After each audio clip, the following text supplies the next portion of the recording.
వీక్షిస్తున్న తెలుగు ప్రేక్షకులందరికీ నమస్కారం.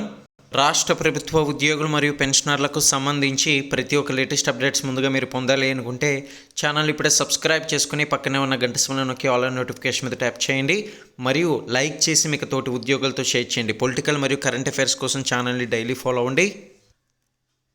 ఆర్థిక శాఖతో ఆర్టీసీ అధికారుల భేటీతో నిర్ణయం.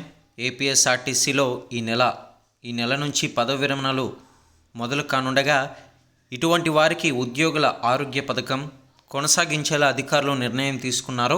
ప్రస్తుతం ఆర్టీసీ ఉద్యోగులకు ఎటువంటి పింఛను ఇంకా ఖరారు కాలేదు.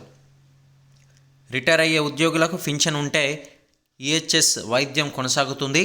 అయితే ఆర్టీసీ ఉద్యోగులకు పింఛన్ లేకపోవడంతో రిటైర్డ్ అయ్యే వారికి వైద్య సదుపాయం ఎలా అన్నది ప్రశ్నార్థకంగా మారింది. దీనిపై ఆర్థిక శాఖ ప్రత్యేక ప్రధాన కార్యదర్శి రావత్, ఆర్టీసీ ఎండీ ద్వారక తిరుమలరావు, ఇతర అధికారులు బుధవారం సుదీర్ఘంగా చర్చలైతే జరిపారు. మరి ఈ యొక్క సందర్భంగా చివరి వరకు ఆర్టీసీ ఉద్యోగి రిటైర్ అయ్యాక చెల్లించే ప్రయోజనాల్లో 30,000 రూపాయలు ఈహెచ్ఎస్ కోసం మినహాయించుకొని దానితో ఆ ఉద్యోగి భాగస్వామికి జీవితాంతం ఈహెచ్ఎస్ కొనసాగించేందుకు ఆర్థిక శాఖ ఆమోదం అయితే తెలిపింది. దీనిపై త్వరలో ఉత్తర్వులైతే వెలువడనున్నట్లు ఆర్టీసీ వర్గాలు ఈ యొక్క సందర్భంగా తెలిపాయి.